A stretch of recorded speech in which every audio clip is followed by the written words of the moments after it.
We are live. Hello and good evening and welcome to Broadsheet on the Telly. My name is John Preposterous. Oh, hello. Hello and welcome to Broadsheet on the Telly. My name is John Preposterous Ryan.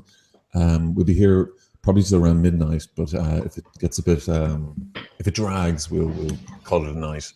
The panel includes tonight, there'll be some people join us later, including Olga and Johnny and hopefully Lucky and a few others. Tonight we have Luke Brennan joining us from Dunleary, Neil Curran joining us from Dublin, and Vanessa Foran joining us from also from Dublin, but who can hear us, but we can't. Can you hear me now, guys? We can hear you. Can you hear us? Yeah. Great. Okay. So much for Bluetooth. And a big welcome to all Broadsheet readers and commenters and even you trolls. We've had a good few weeks with the trolls and people being accused of trolls and whatnot. But it's Christmas now, so we're all going to relax. Before we were going to go on to the Eighth Amendment very quickly, I just want to go to Neil. The Dublin Cycle Campaign released a series of pictures and stories from cyclists who have encountered the new Cross City Lewis. They've only just emailed, or they've only just tweeted about 25 minutes ago, but Neil is going to share it. Viewer discretion, as it's pretty graphic. So if anyone's of a weak stomach. Oh Jesus, lads! I'm not able for that. Sorry, Vanessa. I beg your pardon. Please, viewer discretion advised. It's these are injuries, bike injuries. Yeah, nasty. And Neil, if you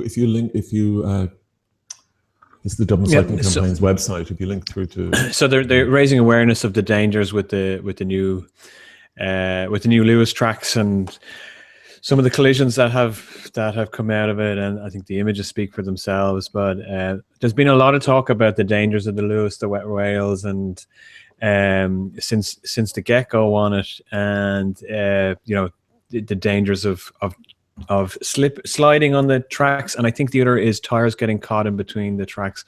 I know there's in some countries they have this. I don't know what the name of it is, but this I might take the screen share now. I think people get the message now.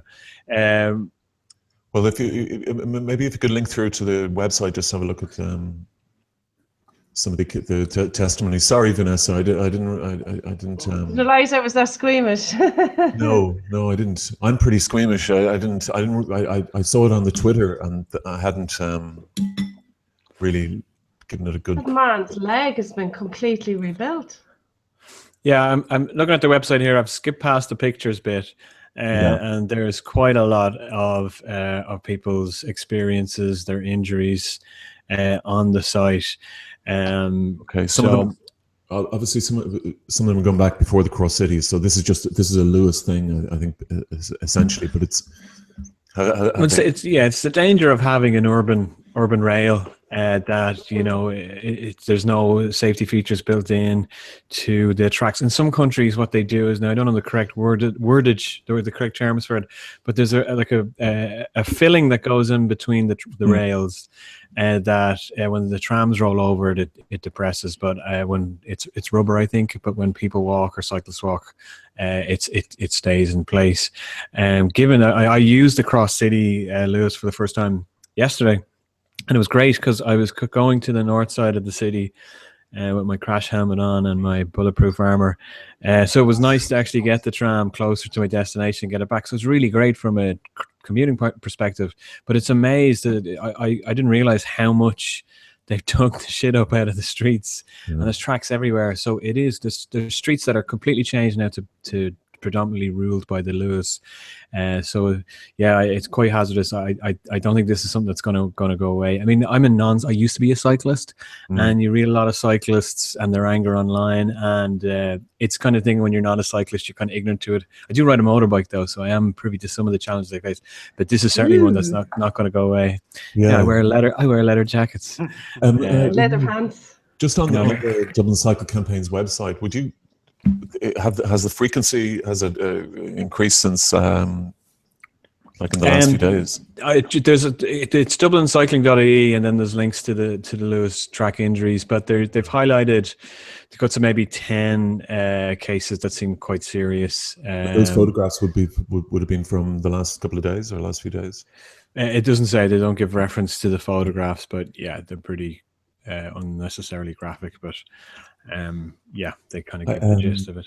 It's funny. I was going to ask the Dublin Cycling Campaign guy to come on, or the people from, it may be a woman, to come on tonight. But then I was thinking that I just don't want to. I mean, it's so obvious that cyclists get a raw deal. Would you? I mean, Luke, would you agree with that? I think they do, but I also think there's this peculiar sort of power play between sort of pedestrian cyclists and motorists that, like, I don't think will ever be resolved. Like, cyclists do have a tendency to operate in a very aggressive way, and because they're often bullied, they sort of they'll kick cars, they'll sort of like sort of speed up, go to channels they shouldn't, and like I'm both a cyclist, a motorist, and a pedestrian, and I kind of like get irritated by the two other when I'm whichever one I am, and it's so it's a difficult. There's so much sort of charge associated with every state that and you feel sort of aggrieved, from each of the other ones. So like it's a hard one to work out. Well, I would have thought Neil and Vanessa over. Sorry, we were going to talk about the 8th initially, but let's just explore this for a bit. I was thinking during the austerity years, during the when the kind of hipster culture was predominant, and the cycling thing was getting, was becoming a thing in Dublin, that they would fully embrace it because it's very cheap to accommodate a city for cyclists. Essentially, I mean, compared to cross-sitting or stitching the Lewis together, creating cycle lanes and a decent cycle. Like the numbers as well have been incredible. Something like doubling in sort of in 20 years. And injuries. Yeah, I mean, like you say though, it's sort of it's a very cheap way, and not only are you sort of solving the problem of people getting around, but in terms of people getting exercise and sort of which is part of solving the health crisis and all that as well. There are many benefits. Yeah, I think with there's this problem though with adequate planning has been there a long time. I mean, even the East Link Bridge. So I have the unfortunate task of traveling south side to north side most days, and Dublin originally, until certainly in the last decade, has changed, but up to then, Dublin was designed so you're going from your suburban location to your city centre and you don't cross the divide. And that's changed. Bus routes, don't just now terminate in the city centre. We've got cross-city bus routes. But if you look at the East Link, which for a lot of people on the south side going north side is their most feasible option to cross the city without hitting traffic worse than it already is. There's signs on the East Link Bridge. Now, I don't know if it's on the northbound side, but certainly on the southbound side that say cyclists dismount. You've got this bridge that's tolled, and you've got trucks, cars converging at once, and then you're asking cyclists to dismount. It's narrow enough as it is. Yeah. As a motorcyclist, it's one of the few roads that you can filter safely on, so you just don't. And then you've got cyclists in the mix there. So that kind of culture hasn't changed, and it really feels that when we're planning, planning commuting options in the city, that we seem to accommodate one group of people without giving consideration to the other. And the Lewis is a good example. The Lewis is great if you're on the Lewis line. It's a fantastic service if you're on the Lewis line. But look at how there was chaos this week. I myself had to drive. I drove from, where was I going? Around the Summerhill area, from that part of town right across to the Parnell Square area. And I was stuck, this was around lunchtime, so I wasn't particularly busy traffic-wise, but I was stuck at that junction where kind of a Collins Street, Parnell Street meet for 2 or 3 revolutions of the lights. It was angry Lewis drivers honking people who were trying to just get across the yellow box. It was chaotic, but it suited the Lewis, didn't suit, cars, and we haven't even looked at cyclists and motorcyclists at that point.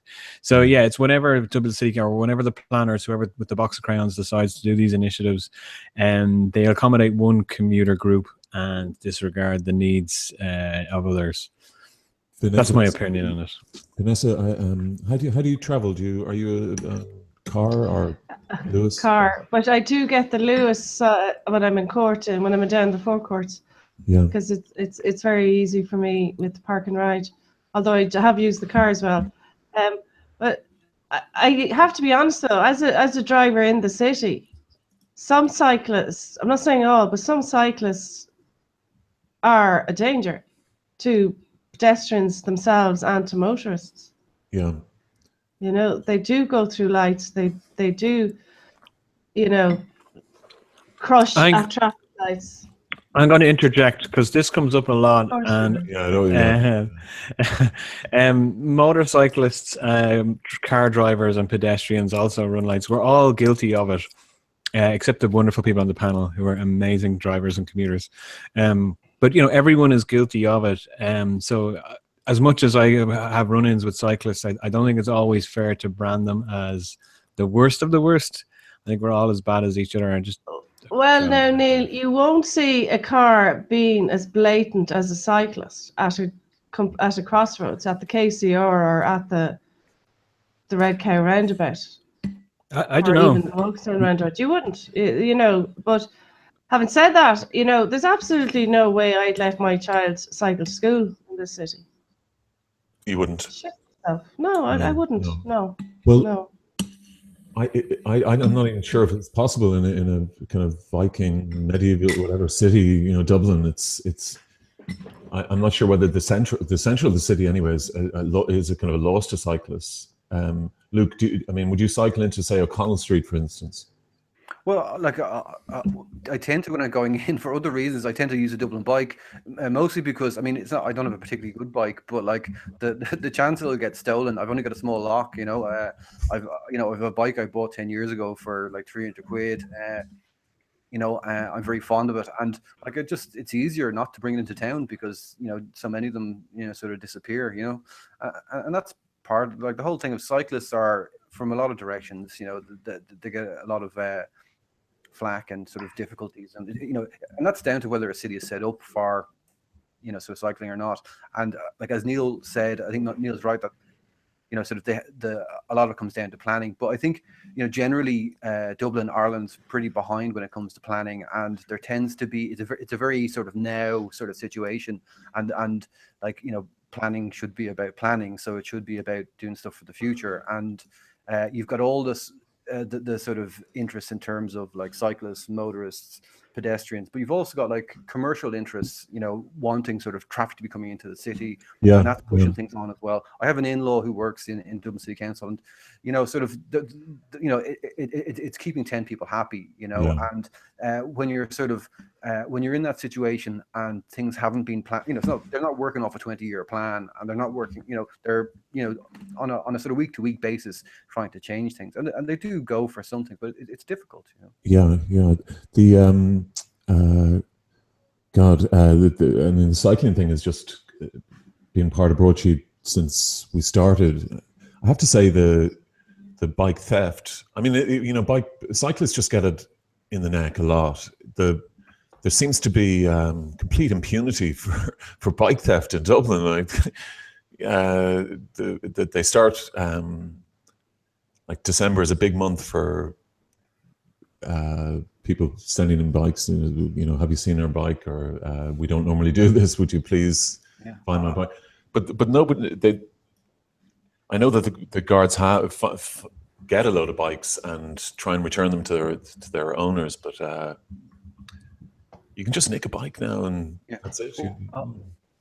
I think there was I saw something about it, like they made a serious attempt in Vancouver and Seattle to try and like sort of make an assault on bike theft, and they have the numbers, by doing things like having sort of good databases and people working together, and like it is possible to do things.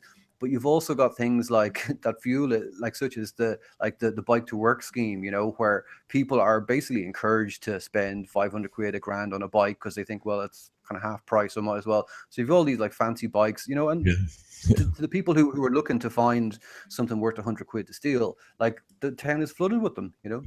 Yeah, and I mean the bikes. These guys, the lycra. I mean, you know, it's not an attractive sight. A middle-aged guy in lycra, angry, rageful, you know, at a traffic light. But you really guys with the GoPros on their head, Joe. Yeah, the GoPro guys. But you know, it's you're pitting man/woman against machine. You know, these huge tanks. I don't know what you drive when you're driving, Luke or Vanessa or Neil. But it's not a tank. Well, you know, I mean, in a bicycle, everything's a tank, you know. Just on the you know, going through right lights and that, and saying it's drivers do that too. You don't see drivers driving on footpaths, Neil. You know, the thing is, Vanessa, if you're hit by a bicycle, you're not going to die. You know, if you're hit by a car, you're going to die. I mean, the cyclist has a little bit more flexibility on the road, and he'll take his chances. He or she will take their chances. But I think it's incumbent now on the motorist, particularly in Dublin, to always imagine a cyclist is beside you. Oh yeah, you do develop an instinct to watch all the time, particularly sort of when you're going from where I live in Crumlin Village, Kimmage area to Ranelagh. You're going through, you know, cyclist central, really, you know. But you do want eyes at the back of your head. But I said it earlier, like as a parent, there's absolutely no way in hell I let my child cycle to school. Okay. Would you put the same prohibition, Neil? Well, you see, Ranelagh is a good example because it's a horrendous place to drive through because it's so narrow. And then if it's the evening times, people can park in the cycle lanes, and you know you can't get two cars down the road. So it's a death trap. It's not somewhere. It depends, though. You know, I suppose I probably wouldn't have my imaginary children's cycle to school. She's a bit young, Neil, to be honest. She's very young. She's very young. Give her 6 months or so. I did, like, it was, for me, when I was younger, it was a necessity. I cycled everywhere, and long cycles meant I didn't have to pay bus fare. It was an extra point. But those are the days. When you could cycle and drink. Oh, good. I got stopped by the guards. Got stopped by the guards one night after a few points back in the day. It was on your crossbar, Neil. I didn't know it was illegal. Said so. When he asked me if a drink taken, I said I do. Neil, I was going to say your home was like a festive grotto last week. It looks pretty grim this week. What's going on? We're saving the money shot for next week. It's all about next week. Oh yeah. We might announce that at the end of the show. We'll keep people hanging on. Okay. Because I got a tree. I said you went all out. You scoured Iceland. I did. I had it decorated, and then I decided, no, it's too minimalist. It looks like something somebody posted to you during the week. You know, John. Completely off topic. There's a conspiracy theory that's come true this week, and I'm grossly disappointed. It's nothing to do with what we're talking about, but maybe we'll save it for a little bit later. Oh, okay. Yeah, I mean, the conspiracy theory, you're going to find out in the next few years that all the conspiracy theories are true. And that's, I mean, each week I'm going to have this "I told you so" look on my face. And we're joined by Marcel Kruger. Hello, Marcel. Hello, everyone. Good evening. Good evening. Hi, Marcel. Marcel is Dundalk-based, Cologne-born author who's just... Marcel, can you hear us? I do, yeah. Oh, Marcel, you've just finished your book tour. I did, yeah. For Babushka's Journey, which is a story about your grandmother. That is correct. It's a non-fiction book about my granny and me, so to speak. So it's a book a couple of years back, took the Trans-Siberian train halfway through Russia on her footsteps, because my grandmother was taken by the Red Army in 1945 and spent 4 years in a prison camp or in a forced labor camp in the Soviet Union. And I followed. I first went to where she lived, where she grew up, and then I followed her journey into Russia, and I wrote a book about it. Did she survive the camp? She did. No, she was taken when she was 21, and then went to West Germany afterwards, and that's where she met my grandfather. So, and she never returned to the eastern parts of Germany where she grew up. Okay, so she then lived in Cologne. Is she still? Not alive. No, she passed away sadly in 2009. So that's a bit of my paying my respects to her and her life experience with that book as well. That's fantastic. We'll put the book up on the site tomorrow again. I think everybody's like enchanted that couldn't believe you just written a book. You know, we thought you were messing up in Dundalk, like on the scratcher. You know, yeah. Doing art installations. And... I know, talking about art. Marcel, can you how have people responded to it?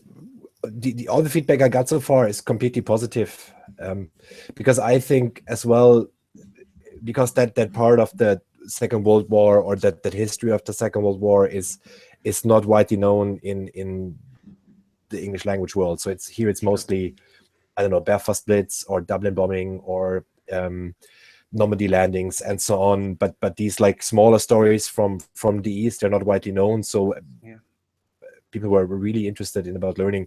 For example, that the Russians mostly took women because no men were left in those areas. So it's mostly women who had to do this hard labor in the Soviet Union as well, in coal mines, in building roads, in factories, and so on. So yeah, but it's completely positive.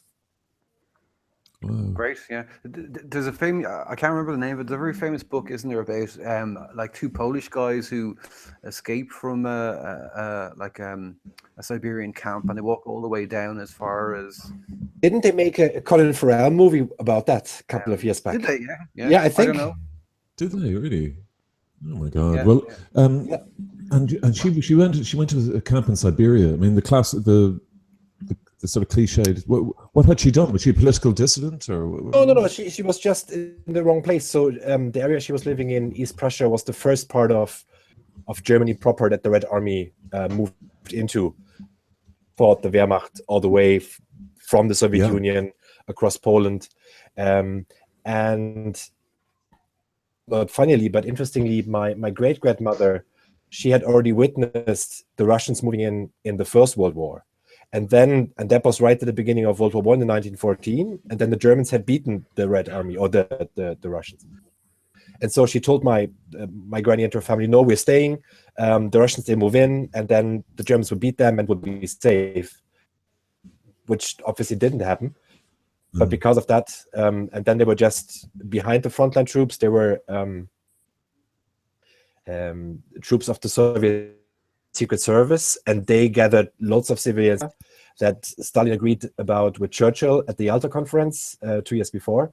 So they were allowed to take a certain amount of German civilians. So because of all the men in the army or killed, so the only civilians they found were women. So they took all the younger women and shipped them off to the Soviet Union. Wow! Oh gosh. Well, Babushka's Journey, is it in German or it's in English? No, it's in English. No, I wrote it in English. You wrote it in English, Marcel. Jesus. Yeah, you're making a show of us now, Marcel. No, that's what I'm saying. This is what living penny is to you. My German grammar is screwed. I'm telling you this. No, I could have not done it in German, to be honest. So that makes the whole panel of us. We have something in common at last. Marcel, can I get age profile? What age was your nana when she was taken? You know, when she was brought? 21. Sorry, 21. And so, what age was she when she died then? No, she was born 1923, so she died 2009. So, okay, so was that 90? No, that's 80. Jesus, was it 80? 86? Yeah. So she was 86. That's not a bad age. Someone who went through so much. Vanessa, yeah. As a chartered accountant, I'm very surprised at your lack of. No, I have a machine for all that. Well, Marcel, welcome, and you've done the. How did the Dublin reading go? You had a sort of a Dublin launch, didn't you? We had a reading. So what I did was a book tour together with my friend Paul Scraton, who's like me, an outsider. He's from Liverpool but lives in Berlin for 12 years, and he wrote a book, a similar theme about the family of his wife, who's from the GDR, and the family of his wife, they grew up on the Baltic coast of Germany. So we thought it might be a nice way to combine these two books. So he was talking about countries that are no longer there. So he talked about the GDR and the German Baltic coast, and then I could continue and the further eastern parts of Germany that also no longer exist.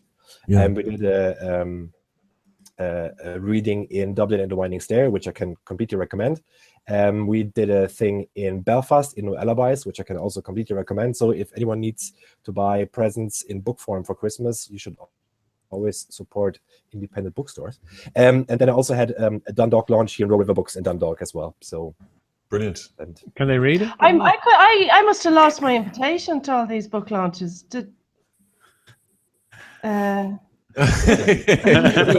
should have been in your email. And Maybe as far as I remember, there was even a broadsheet post on the Something day. must have happened. Yeah. I'm so sorry. I must have just lost them, Marcel.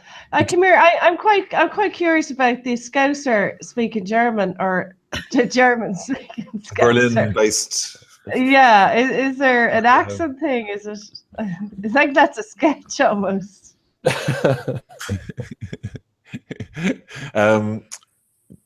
Marcel. Yeah. It sounds very filmic. It could be a movie.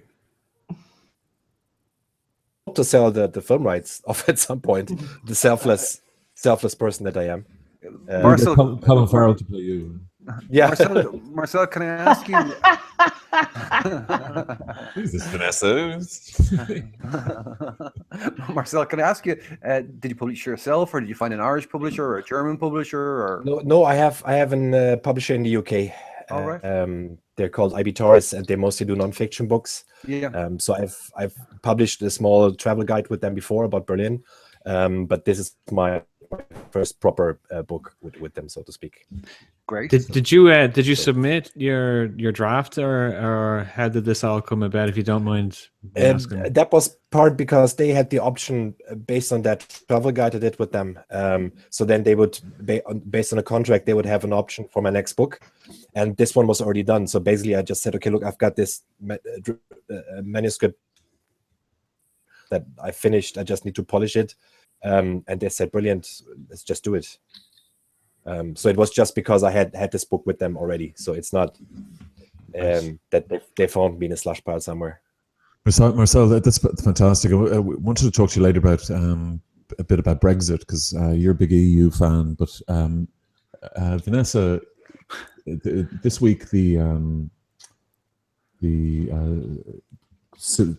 recommendations of the Citizens Committee was carried by the Joint Oireachtas Committee on the 8th Amendment. And it looks like we'll have a referendum on the repeal of the 8th Amendment next year, June or July. Another one. Well, how did you feel? Did you feel? Are you, Vanessa? Are you a pro-choice or pro-life? Oh, I've been pro-choice since '83, since Anne Lovett died. Okay, and since the amendment was introduced. Pretty much. The one thing about okay, we're heading into another one on this. Okay, the one thing I just want to get out there is the other side, and they call themselves pro-life, and I actually think that's offensive, because does that mean I'm not for life? I'm against life? Is that what they're saying? Anybody? Oh, sorry. Like the argument is pro-life, pro-choice. Yeah. Does that mean I'm against life, or I'm not going to try and assume where anybody is on this, you know? Yeah. Are they saying that I'm anti-life because I'm pro-choice? Well, I mean, I think they're just saying that they're pro the life of the unborn baby and the mother. But why don't they just say that? Well, Vanessa, there's obviously an element of posturing in that, and like they're trying to sort of like ask questions what to do now. I was sort of full on the pro-choice side, but my guess is like that they're trying to sort of niggle a little bit with it, but I don't think you can say that makes you anti. I think they used to be called SPUC, and that was the Society for the Prevention. Yeah. Well, I think they should be made to not use the slogan pro-life, because they're assuming it's an element of the population are. Okay. Well, I think they're going to stick with it, and probably that. Right? Oh, I'm sure they will. Of course they will. But just give. Were you? Did you feel there was a momentous week? Did you feel that this was history making? Oh, this was coming down the line. You knew by the tone of the way the whole committee hearings were going that this you could have predicted this vote. No doubt about it. And I know Matty kind of was. I know Ronan had a bit of a tantrum, and Matty then with his mesmerising, and then what did he call Catherine Noon fat or something? No, but this is Matty's issue. He said it's not over till the fat ladies.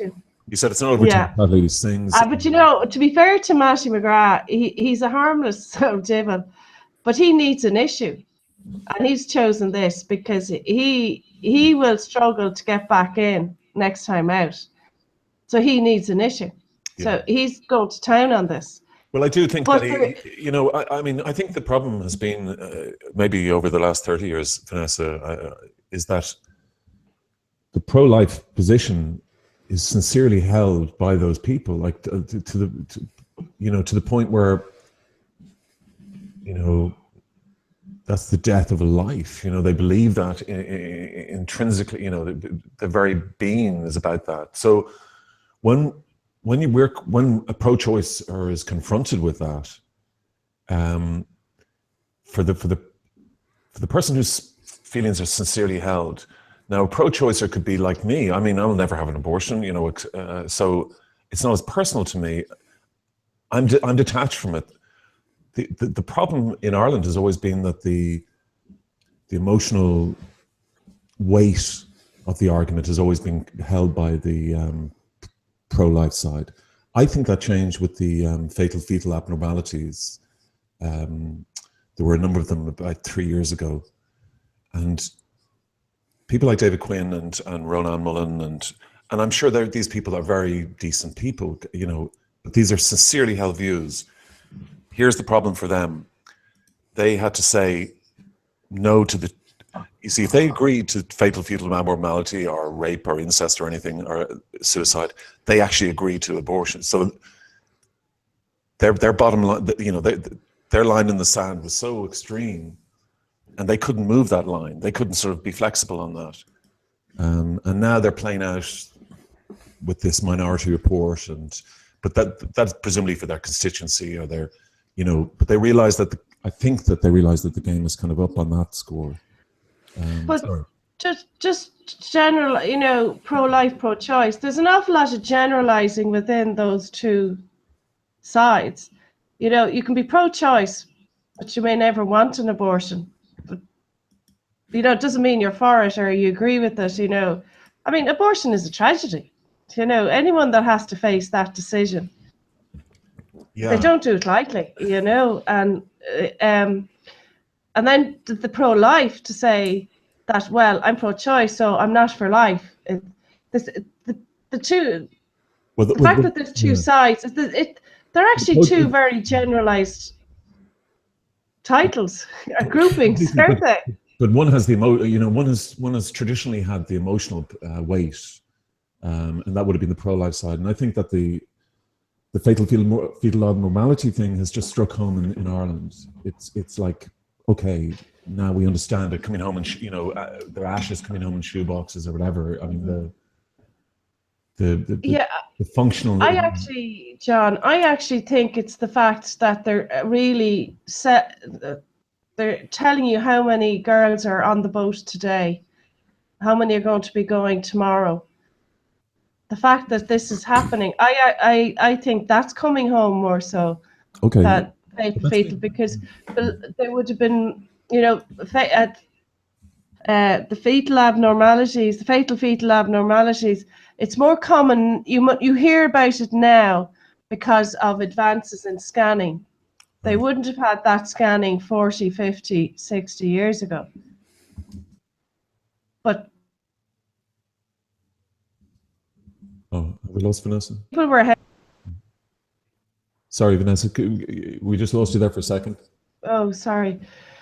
Where did I stop? No, I just that we were talking about fetal abnormalities, and you think that that's struck home now. That was. There's no new numbers in that statistically. No, It's just you know more about it now because of advances in scanning. Yeah. Throughout pregnancy, so they're made aware of it, and also, you know, testing amniotic fluid and testing the baby in vitro is a lot more advanced now, whereas that wouldn't have been the case 40, 50, even 20, 30 years ago. So that may be why people are thinking that way, but I actually think it's the fact saying I'm going to England for an abortion now, whereas they would not have said that as often as 30 years ago as they do today.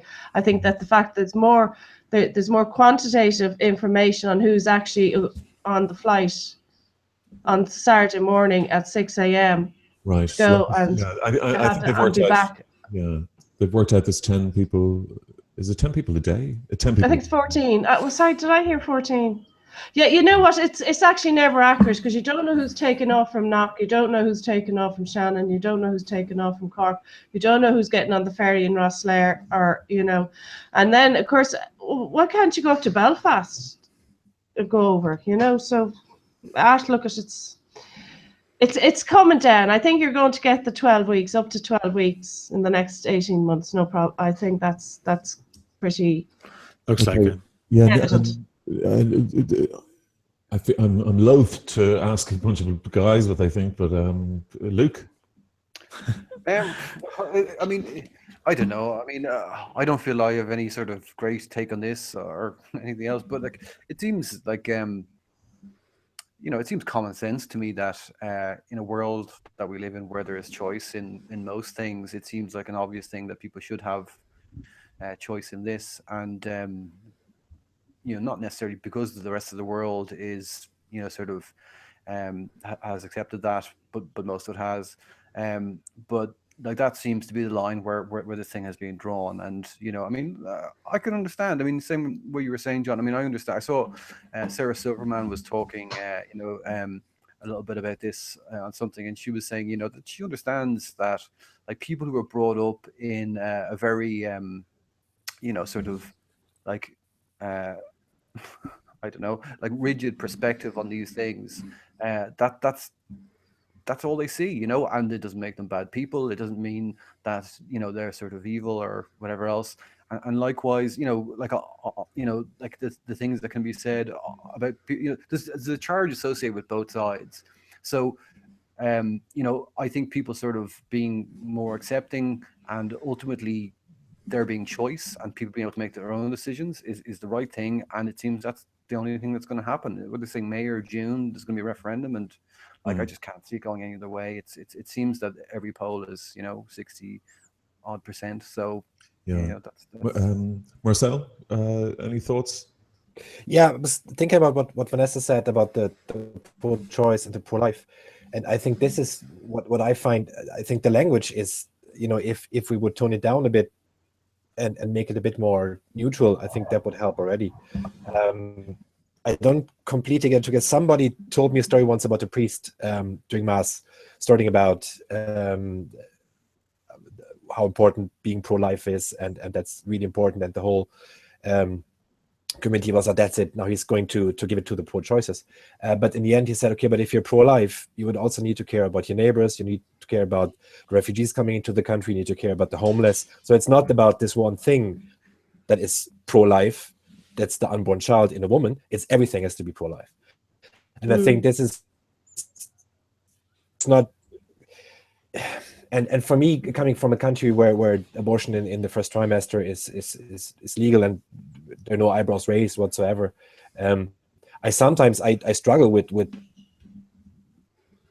sometimes still the preconception that it's a soul lost for the Lord, if it's aborted. And Yeah. we had pro-life people at the door last week, and this is the stuff that you still hear. So this is something that strikes me very odd. Yeah. Vanessa, sorry, Neil, I'll come to you in a second. Vanessa, you know the abortion pills? The morning after pills or the yeah, okay, yeah. No, I haven't taken them, John. No. In a sense, do they? That's not funny. Have they reduced the number of abortions? I mean, is it a good alternative? Or? Do you know, I think that's entirely up to the woman herself. You know, I think it's a bit like, I tell you something about No, but pregnancy. I mean, every pregnancy is different. Everybody's body's different. Everyone's period is different every month. You know, they get different cramps, different. You know, But presumably, abortions, the medical procedure won't be necessary in the future. So all this is quite moot, I can imagine. If considering we can get our prescriptions from abroad and whatnot. Probably, I would be reluctant to take a tablet now without supervision. You know, Right. that you're taking a tablet to get your body to perform a quite extraordinary thing. So I suppose if I had the choice, I probably would prefer to be in the hands of a doctor in a clinic somewhere rather than to be at home here with a tablet in my hand and a glass of wine in the other. Yes. Yeah. For example, in Germany, you have to go to a hospital. That's just me, you know. I think taking any medication that is as complicated as that should have a prescription anyway. So ordering it online, I think, is very risky behavior. And that's what the fact that that's what girls are forced to do is something that probably deserves an inquiry all on its own. Yeah. But you know, like, it is obviously a very complex drug, and people are just taking it. And the choices to have to do that, like there's a whole lifestyle. Maybe they can't get off work. Maybe they have exams coming up. You know, maybe forced into it by the father or whatever. Like, there's so many things feeding the decision to do all this, and then the means or the method, and then there's the means to afford it. So there's huge. The whole thing is very complex. It's not like to make it all so easy by saying you're killing a baby is a shortcut to finger pointing and butting your nose into other people's business, you know.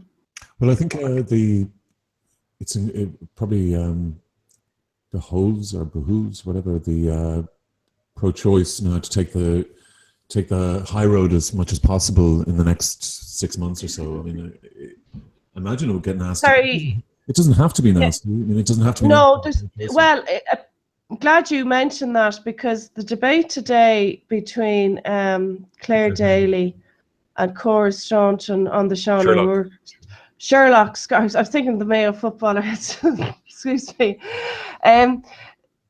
Was quality.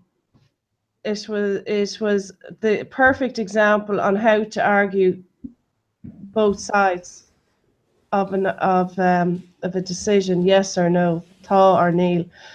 It really should be part of a school curriculum, to be honest with you, because we heard. This is on Today with Sean O'Rourke this morning. Yeah. It was elegant. It was well thought out. Each speaker gave you something new to learn or gave you some new food for thought for both sides. And it was, and Sean O'Rourke himself contributed, and he was the perfect mediator as well. He allowed the perfect balance and the tone of both speakers was just brilliant. Yeah. Because we don't get good debate anymore. There's too No, much shouting and fighting, or it's with us here. We're either laughing or we're cursing or we're fighting. Well, certainly And- on that, there's no subject in Irish life like the abortion issue. It's just to inflame. Well, Ronan Mullen could learn from that debate today, and as could the two boys that were at it yesterday or the day before. Who was it? David Quinn and Colin Gorman. No, Fitzpatrick. The amnesty. Gorman was actually that is part of what we were about to talk about regarding funding. Oh, sorry. Oh, yeah. But no, but that debate at the same slot on the same show was like a cage fight compared to the one this morning. So yeah, but all I'm saying is, if anyone has an opportunity to get it on playback or podcast, they should listen to it. It was well worth it. It's well worth the 6 minutes or 7 minutes they gave it. well, I thought the Colm Gorman. There was an interview with Colm Gorman and. Between Colm Gorman of Amnesty International Ireland and David Quinn of the Iona Institute, and it was about funding of Amnesty International's pro-choice campaign that's been going on for the last year, and the money amounted to 137,000 came from George Soros's Open Society Foundation. George Soros, you'll know as the as the worldwide Bond villain, much loved. He's a billionaire. He's a billionaire. Yeah, this year he only gave him 137 grand. He gave the Open Society 18 billion, and I think this is really what it's about. He gave them 18 billion this year, and the Open Society obviously have a lot of money to give out. So I think. Amnesty see that this is potentially a source of a lot. They got shortchanged. Well, they potentially see it as a source of a lot of income, I guess. The Open Society Foundation, or maybe David Quinn's Iona Group feel they should be getting it. Yeah. Well, they wouldn't get them from the Open Society, but there are other foundations, I'm sure, that David Quinn would love to get donations from. But as it stands, all the things that we criticised. And I speak as a pro-choice, or all the things we criticize pro-life about, getting money from, pastors in Middle America, all their sources of funding.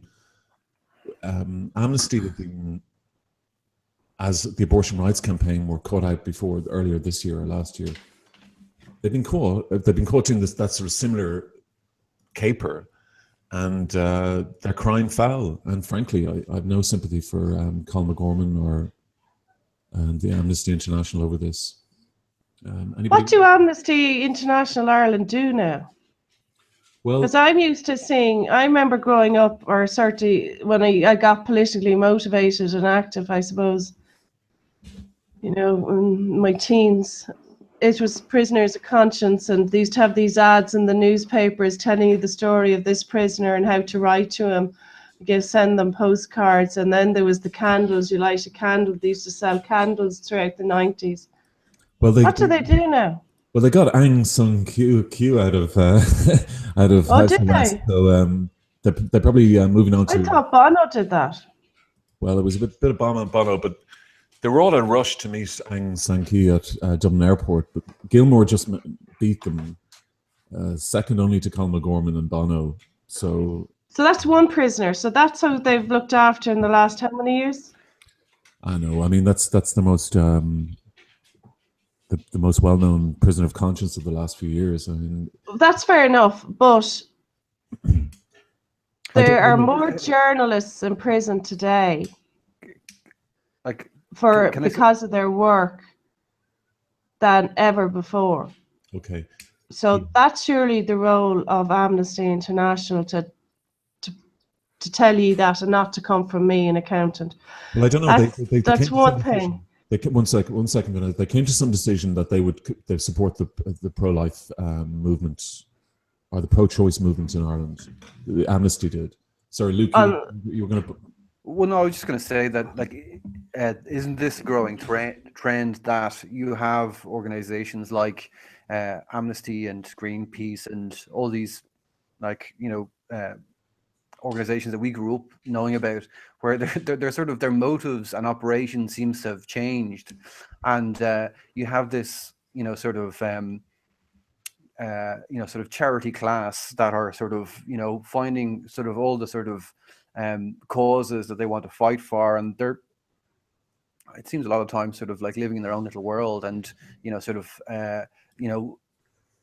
they get sort of like sidetracked into various operations, and I mean, it seems madness to me that like Amnesty are, not that I mean, people, sort of, I'm not sort of denigrating the pro-choice. I think it's a good thing, and like, but the idea that like Amnesty feel that their role in the world is to support a pro-choice organization is madness. Yeah, and it leaves them open to a lot of the criticism they've got this week. And it was, I don't know. It was their own campaign, right? This my body, my right, my rights. It was their own Amnesty's campaign, right? So they didn't. Yeah, they didn't fund.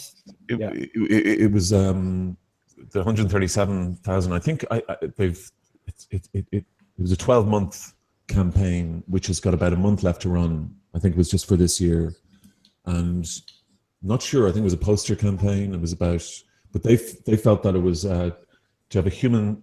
They want the introduction of a human rights compliant abortion framework in Ireland. That's their. Oh, so yeah, that would make sense that they would take on this issue or this fight or this argument, because they have said that it is a breach of human rights, the fact that women don't have access to it. So that would make sense.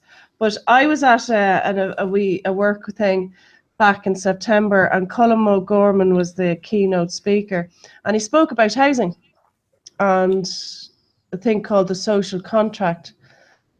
So I wonder, have Amnesty Ireland International, is that what they're called? Amnesty International Ireland. Amnesty International Ireland, have they widened their mission? No, they're human rights activists. And that's why they're okay. The human rights activists, and controversially, they chose to take a position on they saw the lack of abortion in Ireland as a human rights issue, which it is. It is. Like, they're absolutely right there. But this whole thing is about him. Is his the taking the money from Soros is in breach of SIFO or SIPO, whatever. SIFO.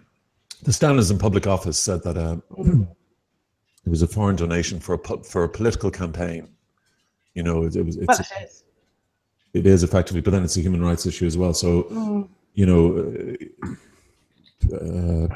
I thought he was. I thought Colm O'Gorman was quite poor during the interview, in the sense that he seemed hugely defensive. He said that the money wasn't from George Soros; it was from a foundation that George Soros had founded and funded. Yeah, it did get a bit scatty, all right. Fatter tag, yeah. Like he made Quinn sound reasonable. Well, I mean, at one point he said, "We're fighting for your rights as well," or something to that effect to Quinn. Our defense is in defense of all lobby groups, including yourself, something to that effect. Yeah, I mean, I don't know. The internet is available to most people. Google George Soros, and there's some incredible articles, and there's a lot of primary material, first sort of documents going back to the 1940s. Sorry, Marcel. But this disclaimer, John. But Google George Soros. The what? Google George Soros with Snopes, with the fake news website, or that. Well, Snopes is like Snopes is a couple in an apartment in New York. I mean, some old couple who do. Yeah, but we've got two blokes in Germany. They're doing the same work, and this is the thing, So either you believe that they're after us and they're behind. Well, sure. Marcel, we just lost you there. Marcel, sometimes instead. Marcel, the couple there. There's no. Sorry, Marcel, I think I'm breaking enough. Hello. Yeah, you are breaking up. You're breaking up. You're like the EU. Oh, shots fired. Shots fired. Oh, Well, Marcel, you were talking about the amnesty having changed its original mission statement. The same could easily apply to the EU. I mean, this week we've signed on to effectively an EU army of the future. It's just, and the EU began as this common market, trade, Coal. coal. cool. Yeah. Defend Tell us yourself all about it. defend the continent. In book format in German. At my little EU flag here. Yes. The thing is, I'm a big believer in the idea of United Europe in the sense that as I experienced it in the last, is that where I don't have to get up my passport every time I cross the border, where I can live in Ireland and still vote in the German election, for example. So I'm a big supporter of that. What I don't like is something like the European Commission being totally above the European Parliament and making decisions behind closed doors, influenced by lobbyists, and as you mentioned, and then making strange decisions like that was called Frontex. Regards to European border guards were basically helping keeping refugees out, and then this new commitment to a combined defense budget. I don't like that at all, and I think, and as much as I don't like Macron, but I think he's right in saying that the European Union needs to be reformed in the sense that it's still, and this is I think what played into Brexit as well. It's this thing in Brussels, and no one knows, is Brussels now the capital of Europe? What does it mean? Is it just capital of Europe? Why do we have cultural capitals for? So I think it needs to be reformed, definitely. So Johnny, welcome to Johnny Keenan from Kilkenny. He's just joined us from the fundraiser. Johnny, what was the fundraiser? Hi, John. Hi, lads. Just for the Good Shepherd. It's a hostel in Kilkenny that helps men who are in need of a roof over their head for a while and to get back on track. Great. Basically in these current climates. There's an awful lot of people affected by homelessness outside of Dublin. It's not kind of highlighted enough. Not that it needs to be highlighted, but there's some awful situations where people are down on their luck. Christmas, and the statistics are fairly bad. What was the fundraiser? Just a few artists just getting together just to raise some funds for the centre. And were the Bionic Rats one of them? No, the Bionic Rats weren't there. No, not in this particular one. They're still part of the One Love vibe for 2018. Plug, just get it in there. Okay. No, this is just the people in Kilkenny are great. The artists, like everywhere at Christmas time. You're never going to get a musician or an entertainer. Because the Christmas is their time to entertain us all, and they still give an awful lot back to local charities. They do in Kilkenny anyway, and I'm sure it's mostly good around Dublin and the rest of the country. But you really see say, well, what do artists do? Well, they give back an awful lot every Christmas. So I was just down there just to help at the door and such. Nice one. We were talking. You emailed me today, and you said you wanted to talk about Pesco, and I was like, we're not talking about food tonight. But Pesco, it's European guarantee, man. Yeah, Pesco is the European, whatever. Yeah, European spectre or whatever. It's you don't like it anyway, Johnny. It's no, but we were talking about it. I just came in on half of what Marcel was talking about. Marcel was defending the EU and saying that he wanted a united Europe, and one day, hopefully, if he's still alive, a one world government that will. Oh, the mic is off. The mic is off. He's put up the unmute is back on now, so he's all set. Look at it. Sorry, John, can I jump in there as well? Just on the EU. I mean, I'm also sort of a big fan of the EU, and I think all Marcel's points are very solid, but I think there's also a thing that's happening, and we're seeing this in Brexit, where I mean, there's a great function in terms of protecting the citizens from the likes of sort of the big data companies that are sort of trying to do things, and you know the large aggregators like sort of Facebook and Google and all them.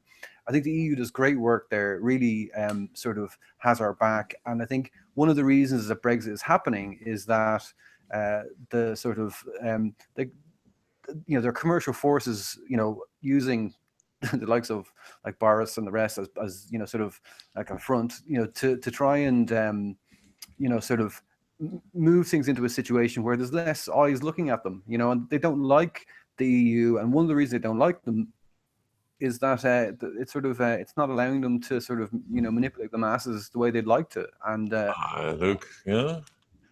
No, but please, Luke, continue. Sorry. Well, like I just think that that's a very important function, and I think sort of traveling around and sort of like open borders, all that sort of stuff is all very positive. But I think we sort of when we come together, we can sort of have a protection.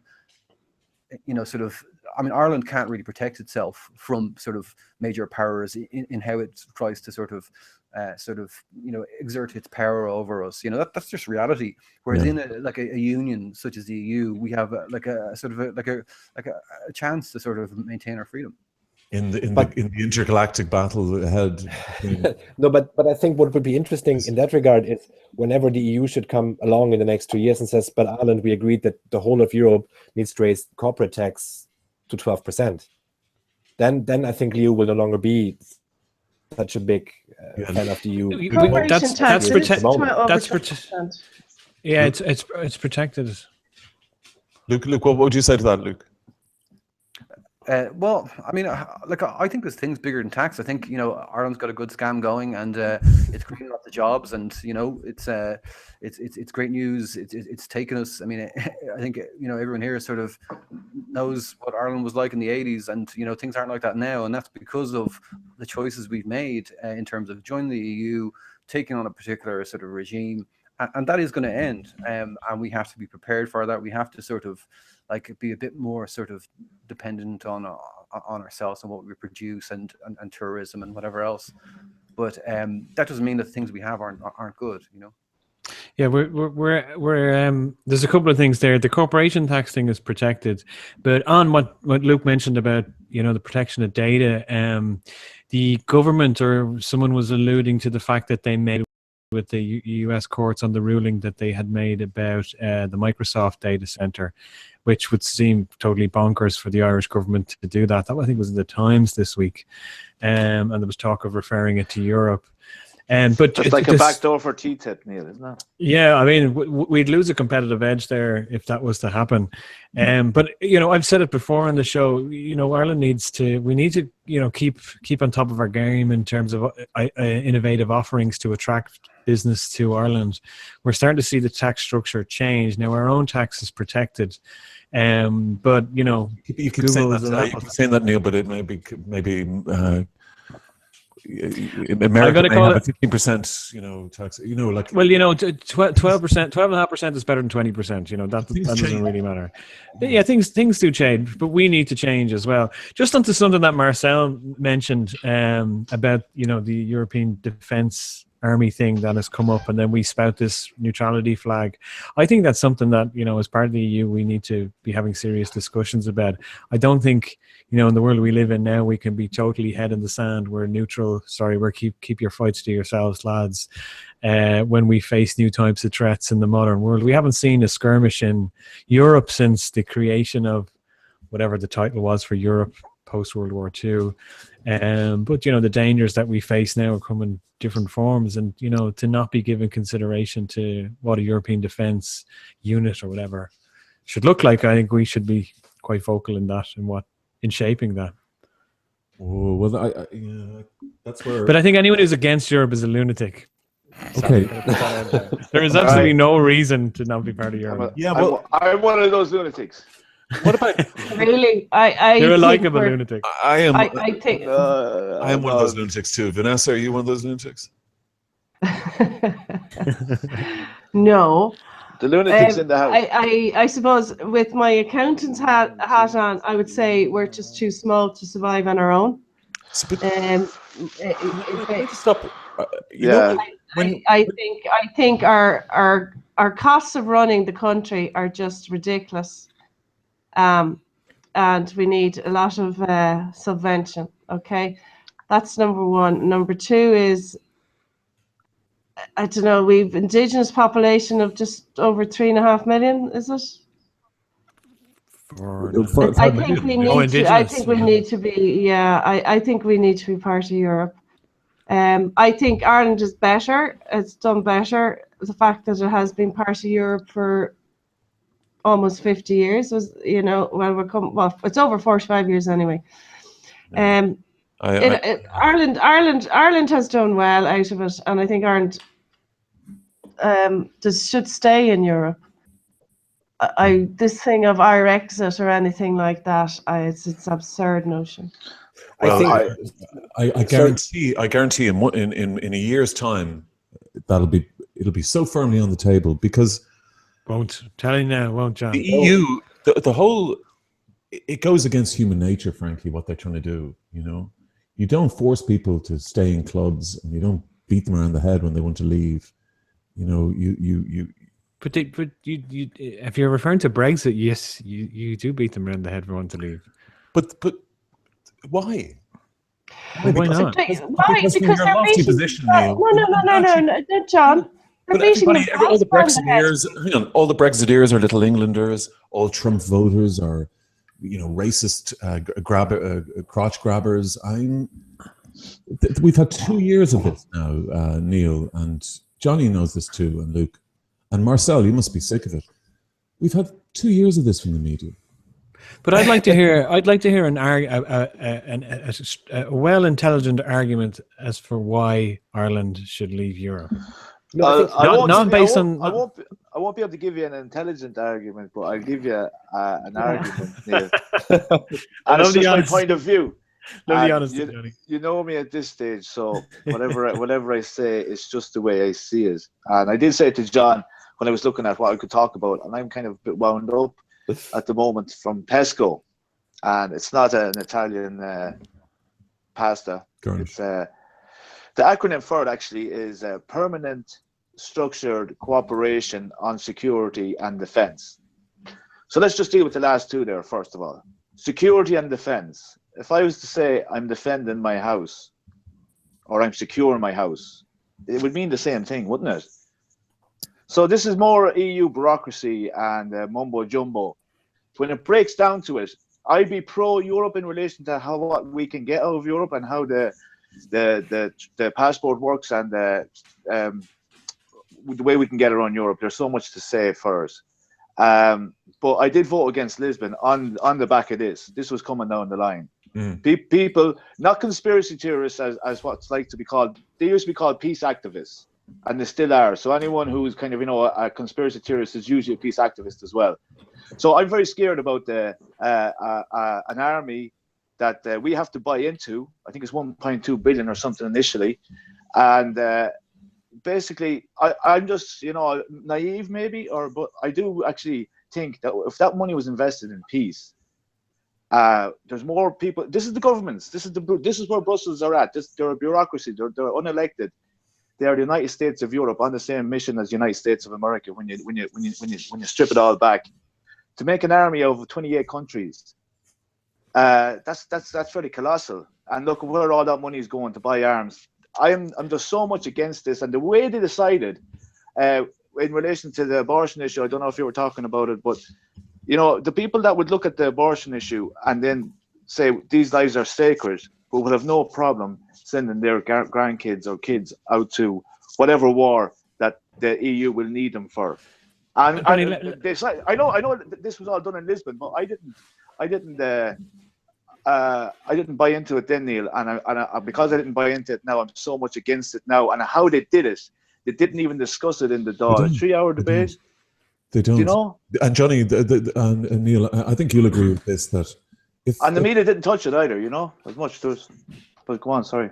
Neil Neil and Marcella and Vanessa as well. Obviously, if 50 years ago I'd said to you when we were signing to join the EU or the EEC then. EEC, yeah. that, guys, in 50 years' time, which they did say, in a few decades, they're going to want us to join an army, a European army. So what? You would have said, Neil, get out of town. This is a. Yeah, but John, we used to send kids up chimneys to clean them, and 50 years ago, we don't do that anymore. Like the world has changed in the last couple of decades. Yes, it's changed by warmongers, Neil. No, I get that. I'm not trying to justify that side of it. But and the word I used earlier was defense. I didn't use whatever that may be. I mean, you mentioned bullshit. You see that there permanent structure, cooperation, security, and defense. What does that mean? It ultimately means an EU army, but on paper it's cuddly wuffly talk. Marcel, sorry. No, I'm completely on. I'm with you, John and Johnny, on this. I'm a pacifist, so I'm not into like if all states on this planet could become neutral, I'm all up for this. But I think the notion that in an economically globalized world, a nation state can exist on itself without any implications for the state is completely blindsided. No, I would agree with you. Okay, I would agree with Marcel in relation to that's the way the governments would have it. But if the people have their say, this is the whole thing. It goes back to the 1% and the 99%. Marcel, 1 second. What about Iceland? The people need to rise up. Marcel, what about Iceland? Iceland has 300,000 inhabitants, John. That's different. I think it's just scale, Marcel. Yeah, because there's a market for Facebook and Google and PayPal and who I work for as well. So to come to Ireland and bring in jobs, but they're all American companies. You see, they all operate on a global scale. Yeah. So and that's the thing. So obviously they're here to Iceland tomorrow as well. So what do we have to do? Do we have to die for Facebook and Google? No, but what I'm saying is, if you say tomorrow we're leaving the EU, what do we owe America? Nothing. It's good point. Yeah, but there's no need for that. Well, what do we owe There anyway? is like how many jobs do SMEs create? 10 times the money. Yeah. So what's the point? We are being bludgeoned. We owe America nothing. That's my point. Marcel, we've been bludgeoned for like 30 years about this IDA thing. That it's. I know. But American companies currently employ 140,000 people in Ireland at the moment. Yeah, well, I'd like to see that on paper, man. Commerce has the figures.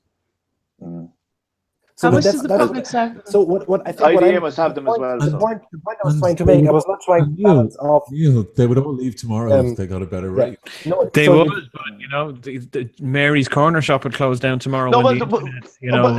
Makes it easier to buy stuff. You're talking economics and semantics, lads. Like it does come down to I don't know much about Iceland in relation to being neutral, but Ireland has been neutral. We have a history of 800 years of bloodshed. Since 1965 up north, more bloodshed. We're at the real crossroads. We can be, and whatever way war used to work in the past, if you're a neutral country, you're a sovereign state, and that's respected by countries in the act of war, even in its most bloody. So we have a lot more to be we should be respected, because at the moment Europe are using us as the stick to beat Britain with. And that's what we're doing. And Varadkar is very good at hitting that stick, So basically, EU couldn't give a rat's about us. Look what they did to Greece. Look what's happened in Spain, Italy, and the most of the push is going to come from the Eastern EU countries that's setting up now, and then it's all going to kick off in Turkey. As we are on the verge of World War II. Vanessa, I'm going to ask you this. I'm not running away with myself here now, but I'm going to ask the pro-European people again. It's quite serious. You mean the majority? You're talking to ask the majority. Yeah, exactly. The vast majority, and everything I hear on the radio, it's always we love Europe, we love Europe. That's fine. Now, just going back 50 years, right? When they said this is going to be just an economic thing, blah blah blah, right? And then it morphed into this. We're now going to have an army, right? Where is this going to be in, say, another 50 years' time? We won't. I mean, in 50 years' time, John, the whole country of Ireland will be bought by Apple. This is what's going down 50 years down the line. They'll have to buy it off the EU because we won't own it. Oh no, Philip Green will probably own it. Can I also say So that hopefully it'll be the only like, republic in Ireland then. Vanessa. Johnny, Marcel, Marcel, sovereignty is a huge factor here. I know that Neil only deal and Vanessa only deal in figures and numbers and stuff like that, but there is an emotional thing here at play. And Iceland John, stop it. Self-determination. Do you know what, John? Tell me how many conflicts have been on in Iceland? How do you mean? Just give me their history of conflict, they had a conflict with the British Navy in the 70s. Yeah. Oh, right. Which they won. With who? And the coastline. Who guards their coastline? You know. No, I think the point of an army, even us having an army, is kind of ridiculous. If anybody wants to invade us, if the Isle of Man wants to invade us, they could invade us. But at the same time, there's no issue there. You know. At the same time, but John, then why do we have one? Yeah, I mean, like, why are we calling it an army? Why can't we call it a peace corps or a peacekeeping force? Can I give you an example? Let's be honest, you aren't going to invade anybody. Yeah, we're not going to invade. So well, why are they calling it army?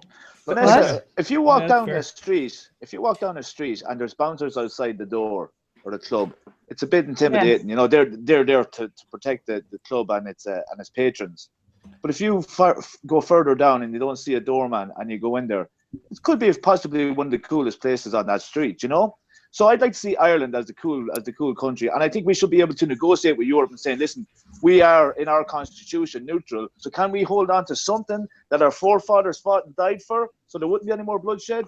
So can we just be the mediator in all this? Like we're doing, we're great peacekeepers. And can we just keep doing that? That's just what I said. Can we have a referendum on this, for example? Johnny. No, hold on a second, Vanessa. I would like a referendum on this. It is that serious. It's 100% serious. Of course it is. I think we have to have a referendum on it. Yeah. Absolutely, Neil. Absolutely. So, you know, that's Luke, put it to the people again.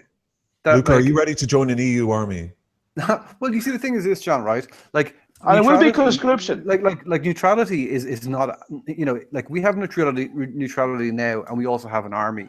So what is it that, you know, makes a EU army anywhere? It's an army. You know, like what makes an EU army any worse than that army? You know, there's a specter of sort of big evil Europe that I don't buy into. You know, that's a sort of, you know, you have to sort of accept that argument. You know, there's no challenge to sovereignty. There's no challenge to neutrality by us either having an army now or like being part of like an EU that has an army. We owe. Come on, Luke, come on. We owe the bulk of the. Shannon is being used now. If we sign up for this, we hope you sending our army to the Bundesbank. No, we owe them money. I prefer to call it peacekeeping force because, as I said earlier, whatever before that last run, is that Europe isn't going to invade anybody. Russia. What? Russia has been. Look, to say. The point is, they never want us to never leave Europe. We can never leave EU. You know that's what they're trying to do. It's like you're in the worst marriage possible, right? And you know, there's more kids. Let me ask you a question, and yourself and Johnny a question then. Let me ask you a question. What's the benefit to Ireland in leaving Europe? No, I didn't. I don't want to leave Europe, Neil, for the reasons I said before. I was against PESCO. We've got a lot. Our trade agreements are all tied up in Europe, and we have a lot more to get from them. Like, for example, we paid their 64 billion debt. So I'm thinking if we can say, listen, lads, we gave you 64 billion. We're a bit fucked ourselves now. Could we get someone maybe 50 billion back to get us over the Christmas and set up a few things in 2018? What are they there for, Neil? If we can't use them as much as they use us? No, seriously. It's a flippant conversation to have. But if our negotiators, Leo, the EU rep, can actually talk on our behalf, because he seems to be talking from an EU perspective when he's talking on Brexit, and it's EU and then it's Ireland for Leo. If you listen to him carefully, that's what he says, and that's what Coveney is saying as well. But that's the way it always was. That's the way it always was, Johnny. If that was the case, I could go and get my BMW in Germany for the same price they pay. So that's because the paddies, when the BMW comes in, charge BRT. Okay. So that's why there's an EU. they refer to everything collectively as the EU, but when it comes to our affairs here on the island, it's Ireland. And VRT is dirty. But I still though, what is the benefit of Ireland leaving Europe? I think want to it's hear an argument for that. I could really go toe to toe with you, Neil, now about Europe, and we can go I do, statistics and all that. And I'd also say, I have no shoes on. I'd also say that the subvention thing is holding us back. Actually, this is the stuff that's I'll tell you what this is doing. It's making us our only as indigenous industry is selling each other our houses every 10 years. That's an Irish problem though. That's not a Europe. That wouldn't change. No, the subvention and the subsidies and the stuff like that has created there's no hunger for indigenous industries if we can sell each other our houses every 10 years. But before we were in Europe, it was the same. Can I just say that's a very interesting point but there, the John. Indigenous industry, John, is About the all houses. entrepreneurs as well and creators. You know, it's quite cynically to say, oh, we just sell each other houses every 10 years. No, but he's right. No, that's an interesting point, Vanessa, because if you're talking about Indigenous industry, Vanessa, what other business do we do? Like in fairness. Well, like, I don't buy and sell houses, John. Like in fairness, you're involved in the debris of that. You're involved in the fallout from that. Yeah. No, that's not necessarily the main root of my clients' issues, or why they come to me. So I think that's unfair, John. Right? But I mean, okay. I'm not. Vanessa. One second, Vanessa. No, we're not going to have this kind of discussion here. I'm not having a go at you. Please listen to me. I'm not having a go at you at all. John, can I just say that Vanessa? Please continue. No, I'm just saying we were talking about Indigenous industry, and we need to develop Indigenous industry. That comes from entrepreneurs, inventors, creators. You know, people that sort of that just go out and give it a lash and stuff like this. You know, it's not just all waiting for it to happen. That you can't create that type of population. They just come out of nowhere. They can appear anywhere on the globe. Right, Luke, I agree. Well, yeah, I think it's something that can be encouraged, but you know, sort of, it's a difficult sort of bit of alchemy there. But could I just come back to, you know, sort of, I mean, what John was saying was that, you know, sort of the subvention meant we're getting too much from Europe, and what Johnny was saying was we're not getting enough. So I mean, both can't be right, you know. Well, I've heard the argument that Europe has done, you know, Ireland has really benefited from Europe, and I'm sure it's a fact. It's not an argument. No, I know, but Neil, you're purely about the figures, okay? And also, it's an unanswerable question because we don't know how Ireland would have survived without it. Other countries outside of the EU have survived. Some have prospered, and some have really retained their national identity. That I think that's what you have the issue with, Neil, and I think Marcel and Luke too.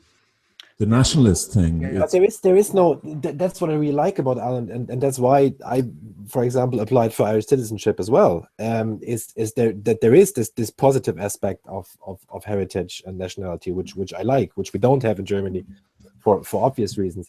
But I don't feel that there is, and I think now we're coming back a bit in this discussion. There is no European kind of identity whatsoever. It just isn't there. So because the EU is not, you know, some people might say it's very hands-on in economic aspects, but in the rest, what is it? Is it the ode to joy? Is it Polish people opening Polish supermarkets in Dublin? What is European identity? It's always other countries, but there is no European thing. So I don't think that there is the danger of nation states losing their identity by joining a union and opening their borders. But that's just my opinion. So I think it can only profit. We haven't lost the identity up to now, so I think we've gotten more Irish actually now than we were 30 years ago. Louder. If you go to Italy 90 compared to other events now, we're a lot more. we're selling the pride a bit more than we would have been. A lot more cultured, a lot more European in relation to we can get places very quickly. Most of the money that was put into Ireland was put into the roads and the motorways, and that's for ease of access from European businesses coming over and being able to work here. No, John, that's one example. Listen, do not exist? Do those motorways not exist? Am I dreaming about these fluffy motorways going over rural Ireland? Or those motorways came from grant funded by various EU development funds. That's nothing my point. to do with. I said most of the money that came into the country came in for that infrastructure, Vanessa. Yeah, and nothing to do with a factory opening up in Moneygall or anything like that. Europe provides funding and grants for businesses and artistic projects as well. Something else They there. do indeed. Johnny, you have sustainable a jobs. Where's the sustainable tricolor job on it? No, but they invest in these festivals and these enterprise things and such because it's a form of branding and advertising Europe. Where is the sustainable jobs that they're creating? How come we're talking about being in a great position? How come the zero contract central all over the place? How come most of the industry comes in around Dublin and it's mostly IT coming from America and Europe, if it's that? All these small enterprise businesses and an awful lot of entrepreneurs have created more jobs in America than American jobs have in Ireland. Yeah, and you know what, Johnny? And, you'd see more 0-hour contracts with Irish employers than you will with the larger, bigger multinationals. You're right like, there. if you're going to throw stones, be prepared to grab. No, you're right there. Because we're talking about losing your Irish identity. Right, that there's a potential. You have a T-shirt there, with the bionic rats done the tricolour. You'd never have got an Irish man to put their name in a tricolour 30 years ago. Not a chance. Well, the wolf tones. Also, you're comparing a contemporary. There are 3 colours. There are 3 colours. That's it. Oh, all right. Well, I actually take those colours very seriously, Johnny. Yeah, so do I, Vanessa. You would never seen. An emotional fish or something like that put their band like that. Right, you probably have to know the band. Vanessa, you're asking me something there about a band. I'll tell you about that band. They're a reggae ska outfit from Dublin. I know, I've seen them. Yeah, you did, of course. They actually, the first song off their new album, which I recommend people go out and buy Christmas, it's the eponymous album, The Bionic Rats, is Reggae is the palette that I paint with, red, gold, and green. So colors, is just something that associates them with something, and it's not exactly a flag they're wearing; it's colors. So that is all about the piece that I'm talking about in relation to. I don't know how we can talk about a possible EU army where innocent Irish civilians have to go off and fight because they signed up for it in the Lisbon Treaty. To talking about the economics of Europe, it doesn't really bother me if it comes to the stage where my piece is worth more than a job. I don't have any conscience about that. Do you not think that the EU is a great defender of the worker in terms of like workers' rights? Like, things have come on hugely. I mean, look at what's happening in France. I mean, it's basically no, but let's look at what's happening in Ireland, Luke. There's people committing suicide. They can't make ends meet. There's no zero contract. So you actually all agree that we're in a better position. Statistics say otherwise. Well, is that not the fault of financial? 1 second, Luke. Is that not the government? That's all over the country. But John, you're talking about infrastructural problems in Donegal, and blame it on the EU. It's the government in this country. I'm not blaming it on the EU. I'm blaming the government of this country. Okay, so the government of the country are neoliberalists and EU promoters. Yeah. So if we say, listen, Leo, psychopaths, that's what they're known as these days. The waking of the psychopaths. It's trending big time. And it's asking the full mental capacity of the people that are actually running this country and whose interest they have. And as I say, I just rather than going around in circles, we need a referendum on PESCO. That's all. And I'm not anti-EU, lads, and I've never come across as anti-EU. I appreciate what they are, but as a member state, I like to think that we can stand up and be counted rather than be bullied to. And that's what Trump is doing in America. And I'd hate to see Europe taking that angle. And it. Can I tell you, Johnny, like a very clear way that is sort of being thwarted is the sort of good work that the EU does. And if you take something like Horizon 2020, like Irish universities, and that's not just Dublin, that's like every university in Ireland, like 3 to 4 billion being spent on, I mean, like long-term sustainable, not just jobs, but research that leads to jobs. And that's been happening, you know, for a long time. That sort of like long-term planning that, you know, sort of the government aren't doing. And I think, you know, sort of you might have the wrong target. Okay. Okay. Well. I take that on board. I take that on board. There. Can I please, John? Just 10 seconds, right? Hello, Olga. I see you there, right? That's what Vanessa. Luke. Vanessa. I just wanted to say hello, Olga. Hey, how's it going, everyone? Sorry, I'm late as usual. We were talking about rainbows and moo cows just as you're doing. And unicorn. And leprechauns. Olga's going to go through the papers. Vanessa, you wanted to say. No, just saying that Luke there is probably the most entrepreneurial of all of us. I'm in the profession, so it's different. But, you know, he's created products and he's sold them. He's part of a family that create products and sell them. And he has his own business that's involved in new products and developing products and stuff like that. So he's the most entrepreneurial one of us at the moment, okay? So if Luke is the most qualified to say whether to discuss what potentially the best option is for small Indigenous businesses in Ireland, well, there's your man there, Luke. So that's all I'm saying. Well, Vanessa, I would say like that, you know, particularly like John's point about the subvention. I think that's valid as well, you know. But I think it goes further back and it ties in with the whole thing of, you know, sort of who we are as a nation, and sort of we have this great, rich storytelling heritage, and that sort of gives us great, like, you know, sort of like literature. It gives us great films. It gives us all this sort of vocal heritage. You know, with sort of all these great bands, and, you know, sort of all that is, you know, what we are and who we are. But if you look at, I mean, you know, Marcel will tell you about Germany, where you have, you know, the sort of this, you know, sort of like, you know, huge proportion of industry that's, you know, about sort of like small little companies that make 100 varieties of ball bearings and whatever else, and they have, you know, a sort of. We know like what ball bearings are used for.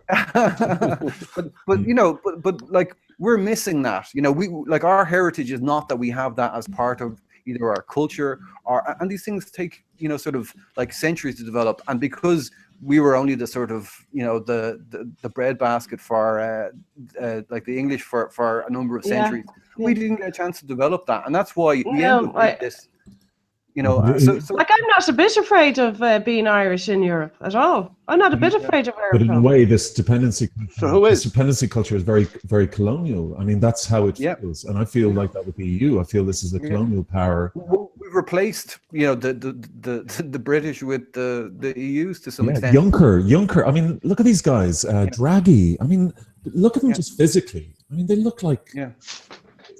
Well, essentially, we're trading partners. We're keeping them in Kerrygold and Avonmore and all that kind of stuff. And a great tourist country. It could be better when they legalise the herb. And here, let's have the newspapers. Yeah. Okay.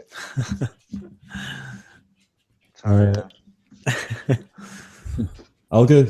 Yep. Hey. How are you, Olga? Not too bad. How are you, Neil?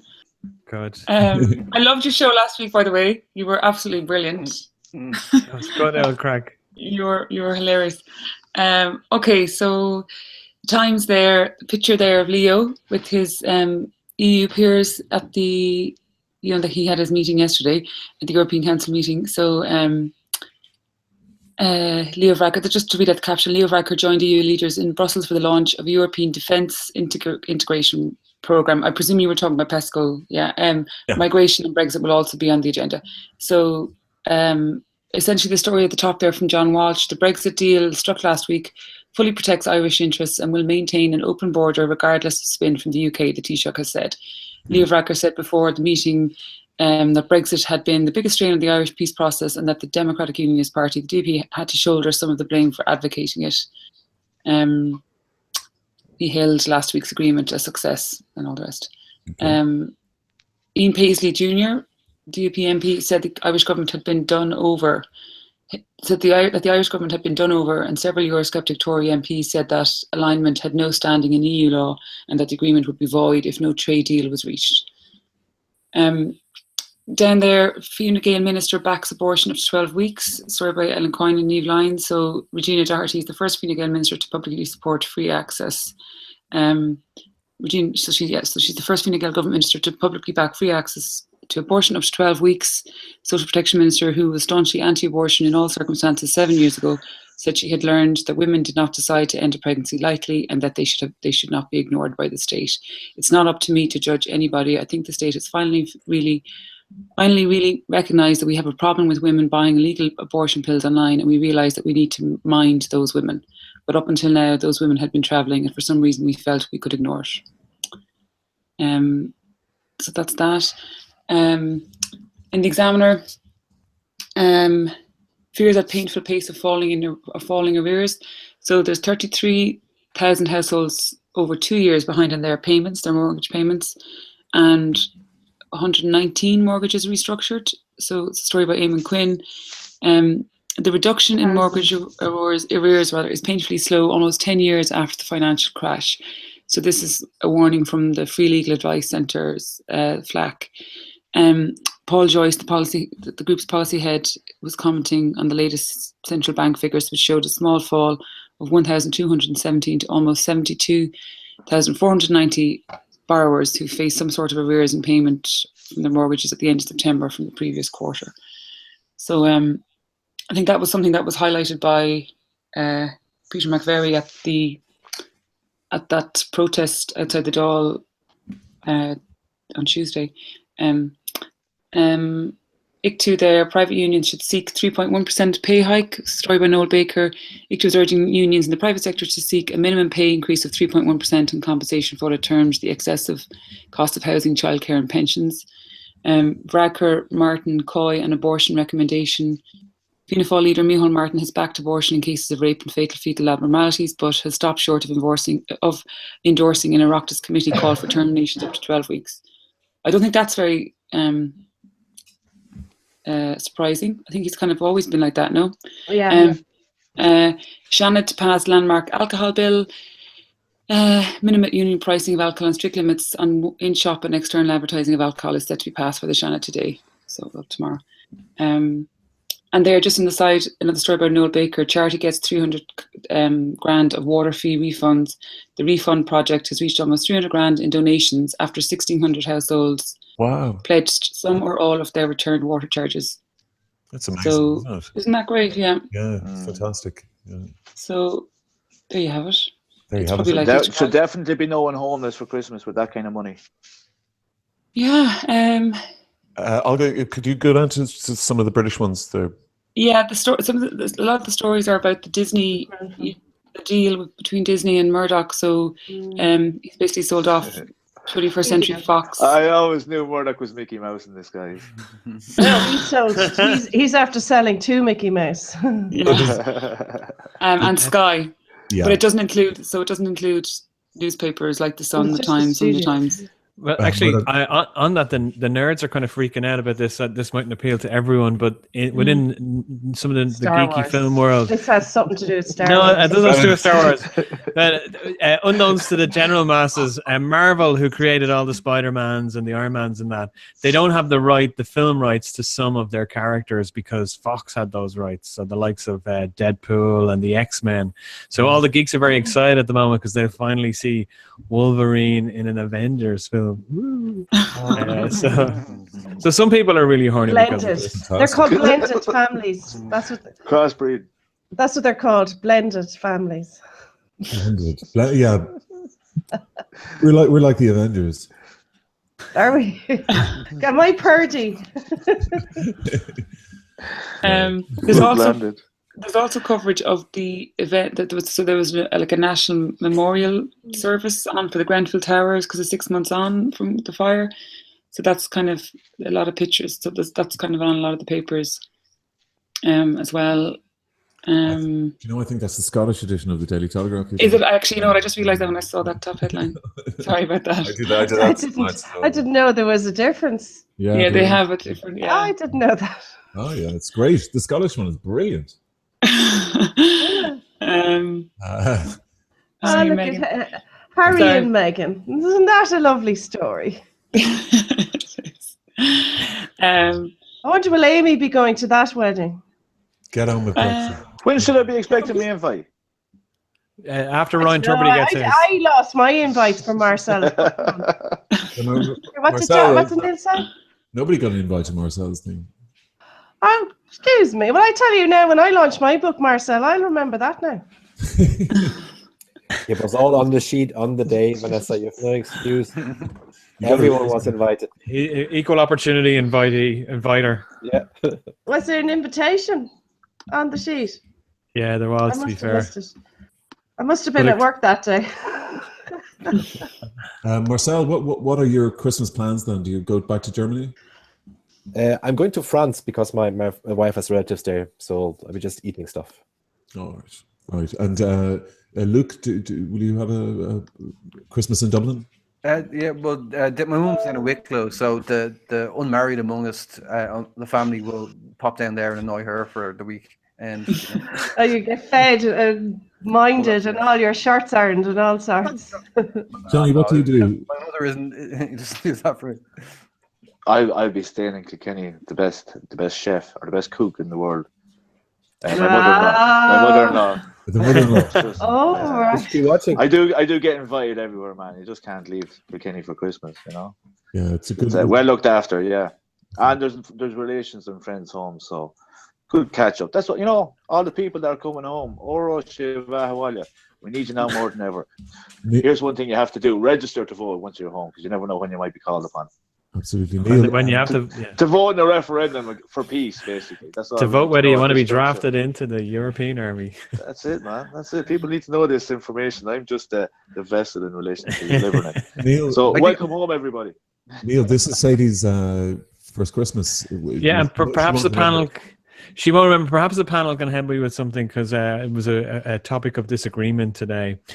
So I was asked, what am I getting, or what's Santi bringing Sadie for her first Christmas? And I said, obviously, nothing. To which there was many a raised eyebrow. So perhaps the panel can enlighten me here, given the child is currently 9 weeks old. So she's not going to be even no milestone by the time the 25th comes around. So should Santi be visiting her? No. Of course. Why was she a bold girl? No, she's a great girl. Yeah, but why wouldn't Santi have her on the good list? Because she's born with original sin, like we all are. I was going to say something about one of the topics tonight, but I won't go down that road. Get her baptized quick, Neil. That's another show. But what do you give a 9-week-old baby who has everything? Please. Another bugaboo. Well, yeah, I suppose next year will be more fun, because she'll be able to sit up and get her picture taken, because you'll be going to every Santi in Dublin next year. This is a hot topic. There was, yeah. Neil, how did your Santa go? Neil, did you do your Santa gig? I did the 2 Santa gigs. So we did the Santa gig last Friday, and we did the kids one in the office, and then we did the kids improv show, which was a lot of fun, where we had professional improvisers upstaged by a bunch of 10-year-olds running around in the theater. But I did Bad Santa. I do this thing every year in the office where I do Bad Santa for the annual Chris Kindle, and I just politely ask that HR is kept out of the loop, and it's mostly accountants. It's always a good bit of fun to do that. There's something very rewarding about dressing up as the man around. That's the thing. If you put on a Santa suit, a good Santa suit, I think you're bigger than Jesus walking around. You don't have any religious stigma attached to you, and everyone waves and smiles. It's great. The accountants are very easy to wind up, though, I've noticed. Yeah. The what? Accountants are very easy to wind up. It's a cruel world. You know what? I've noticed somebody else doesn't like getting the finger pointed at them either. He's well able to throw the snot. No, Vanessa, bit of a diva. No, really, because I get offended by you, because you think that it's a personal attack on you, and it's not even remotely. None of it is. So that offends you, John, does it? Well, I need to put it out, and like I need to say, no, this is not. I'm coming from a place that's completely not personal. Certainly regarding anybody on the panel, Certainly not behind their. Certainly not without being behind their back. Vanessa? John, I have a couple of items for the entertainment slot this week. Please. I tried to throw them out there. Yeah. There's a Star Wars movie out, isn't there? There's a Star Wars. No. It's far more important business now in the theaters this week. Go on. Well, yeah, we'll get the Star Wars one out of the way. So the Disney cash cow is out. The remake of The Empire Strikes Back. It's out. The reviews are giving it glowing reviews, but if you read the reviews carefully, most of them are talking about it as if they're reviewing the world that Star Wars exists in rather than the merits of its own film. I'm sure it's full of fan service, nostalgia, and ridiculously safe premises and all that jazz. I from what I hear from reliable sources, there's too much nudge, wink, wink going on in the audience, and it pretty much echoes and mirrors The Empire Strikes Back. Which I can confirm. I watched it today, so I'm not going into it, but it's not as bad as The Phantom Menace, but close.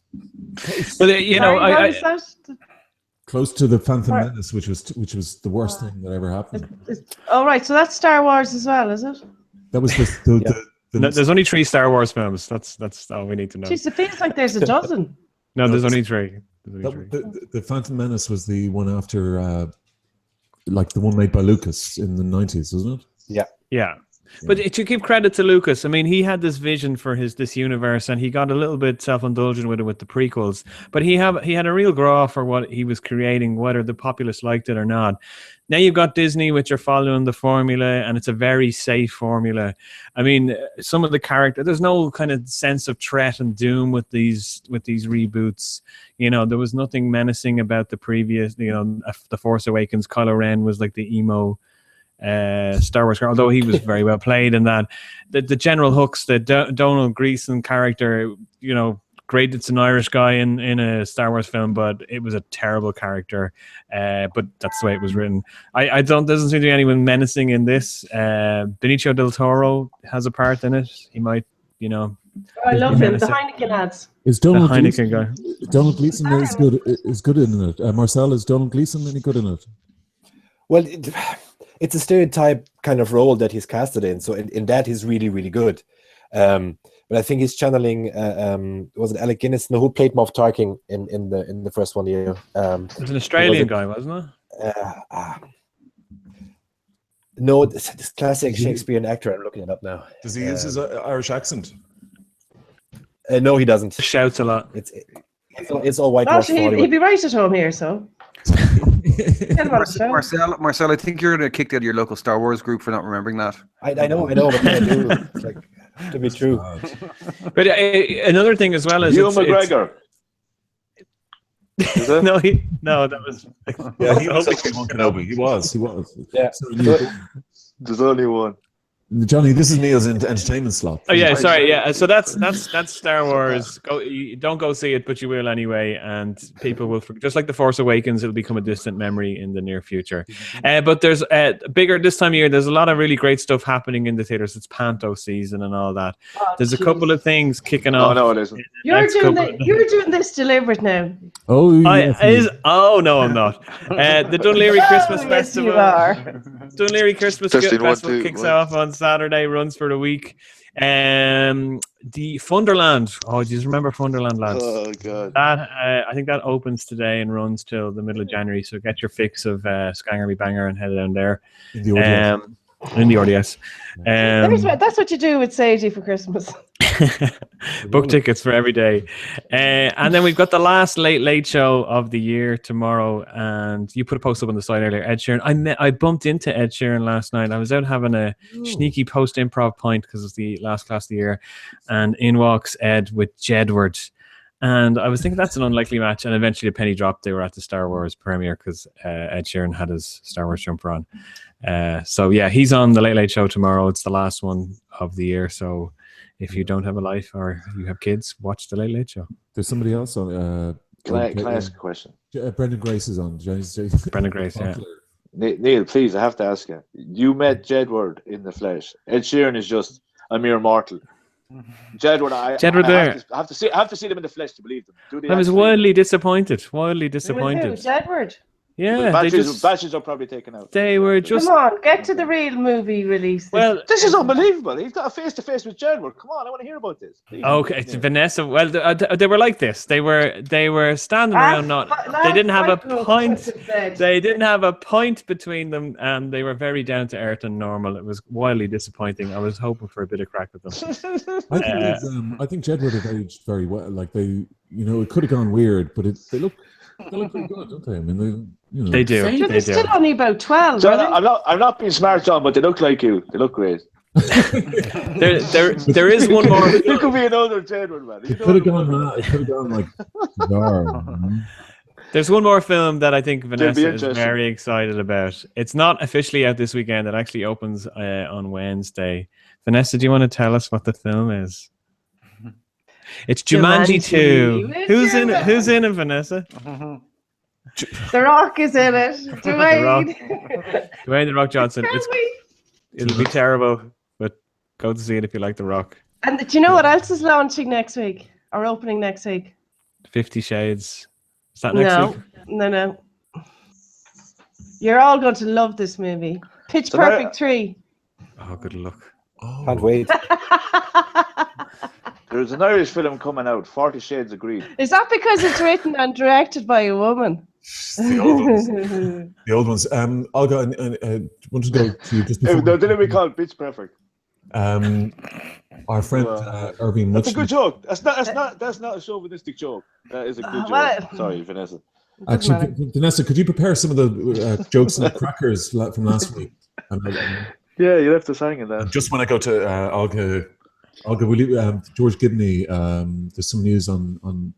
Yeah, so Irv, he joined us there. Was it 2 weeks ago? If you remember, he was talking about like his bid to get this immigration file. So basically, he's just got the documents, or he's getting them over the next few days, and so he's still kind of teasing through them. But essentially, what the judge had indicated last October, it has now proven to be true, that he did, in fact, Gibney did lie on that application in 2010 about the fact that he had charges against him, and so he admitted, he didn't mention. Yeah, or he omitted rather. And so basically, when he got his application, he was looking to become, a naturalization, and so in 2010, and when he did, he didn't put that in, and then they reminded him, and then anyway he was denied.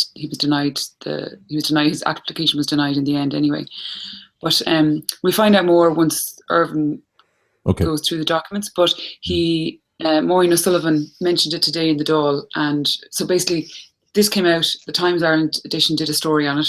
Yeah. It was mentioned in the Dáil by Maureen O'Sullivan, the independent TD, and Simon Coveney was taking Ida's questions, and he responded that if any new information comes to light, that they will act on it.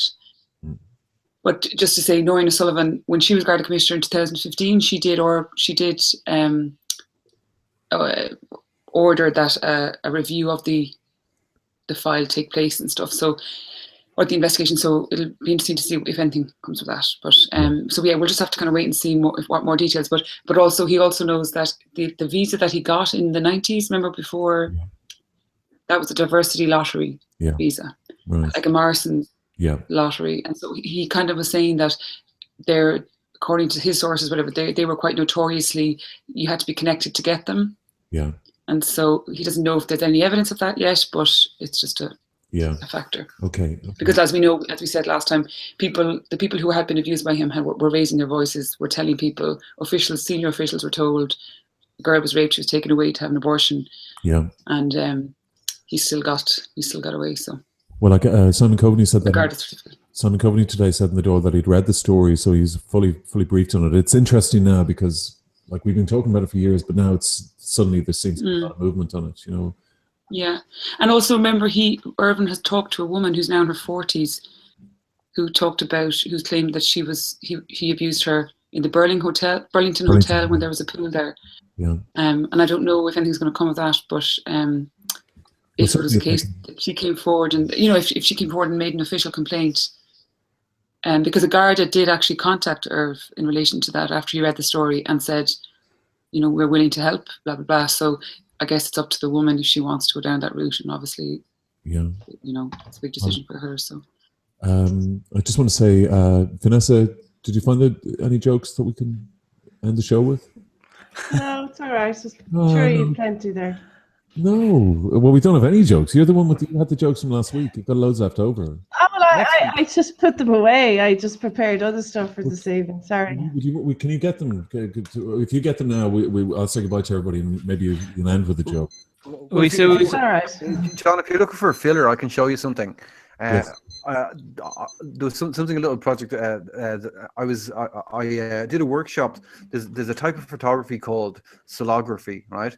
And so that that's taken from the name solar. So I'll just share the picture I took. So I'll explain it when I sort of show it now.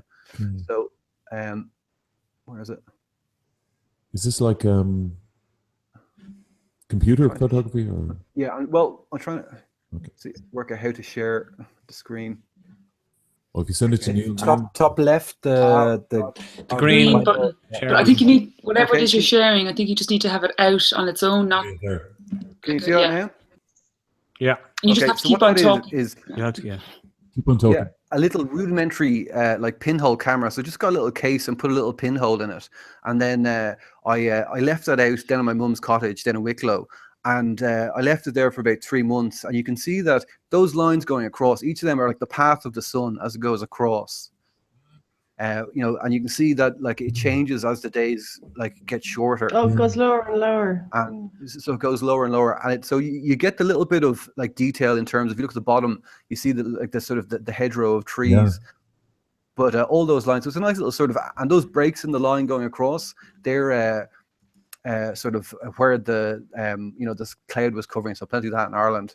But it's interesting in that this is a thing that was only sort of taught up by some Polish students in the 90s. They tried doing this, and so I made the cameras at a workshop with a crowd from the UK, but I don't think anyone else has done this in Ireland yet. So I think that's a first. That's a first. That's wonderful. Nice. Well done. Where was it? That's in Wicklow, is it? And what's the building? So that's in Wicklow, yeah. There's what's a that nice building in the background? Is that a building in the background? No, it's just trees. Oh, yeah. But I thought you'd enjoy that. It's amazing. Well caught, Luke. Yeah, beautiful. It's kind of fun because it's like, you sort of, what you do is you put your little pinhole camera, it's just a little canister, and you leave it there for, sort of like that was left there for 4 months. So it takes 4 months to take a photograph. That could be the interesting selfie, couldn't it? If you. Yeah. John, before Vanessa tells us out with the joke, can I give a shameless? I don't have any. If you go and get one, Vanessa, or else I'll sing. Oh, please get a joke. Please get a joke.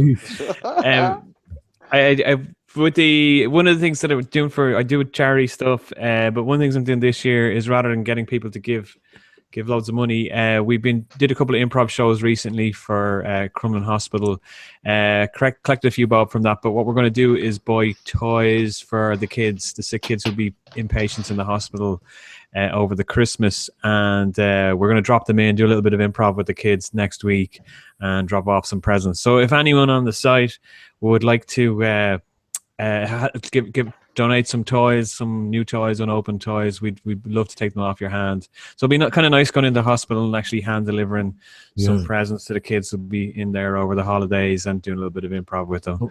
And where can they be picked up? If someone wants to maybe mail this message to the site, and we'll arrange pickup. And really, like, there's no toys too small. Like, coloring books are pretty popular with the kids. The only thing we can't take are cuddly toys and teddy bears because the kids are on grounds of infection, risk of infection, but anything else. But yeah, coloring books, anything like that, anything creative is very popular with the kids. God, it's and they can't have cuddly toys in hospital, no? Risk of infection. That's ridiculous. Conspiracy theory. and John, do you want to give will we say what we're doing next week? Oh yeah, please. Yeah. You're producing the show. You did a fantastic job last week, by the way. Can I just say? Oh no, it was all you guys. Couldn't have done it without you guys. But next week we're going to do another Christmas special. We're for our regular panelists who are in the locale, within the four walls of Ireland. We're going to broadcast from my house, so we'll all be under the same roof.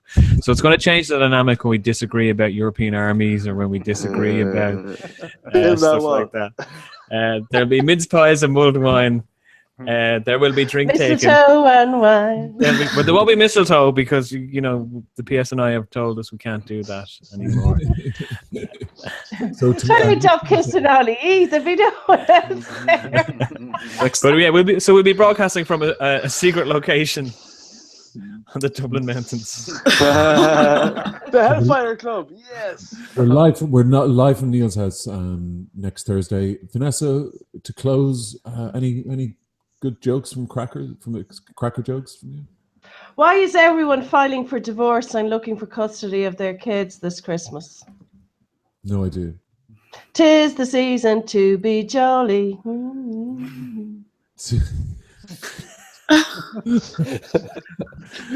That just absolutely bombed, didn't it? As in Viewership went Angelina up. Jolie. But the next one is going to be good. It's a good one, isn't it? Yeah. Next one's a great one. Not the pressure. There's no pressure. What you get if you eat a Christmas decoration? No idea. Tinselitis. On that high. Maybe we get to speak about Doug Jones next week. Oh yes, we could speak about the Alabama election, which sounds like it was rigged, by the way. But we'll talk. Do you know what? I We'll knew talk you about it had next something issue with it. Okay, do you know what? You should have said so. That's fine. I knew I knew you had a problem with it. Okay, and sorry for the sweary language tonight and the heated tempers. Thank you very much to Speak for yourself, boss. to Johnny Keenan, to Luke Brown, to Marcel Krieger. His book Babushka's Journey is on sale now in all good bookstores, and Neil Curran, Olga Cronin from Broadsheet, who came late because she was at a shift. She was doing a shift. Neil, stop. Will she be coming from the shift next week? You're the one saying it, John. And Vanessa Foran, and for myself, John Preposterous Ryan. We'll hopefully see you on the site tomorrow or live from Neil's next week. Okay, happy Christmas. Bye now. Happy Christmas. Bye.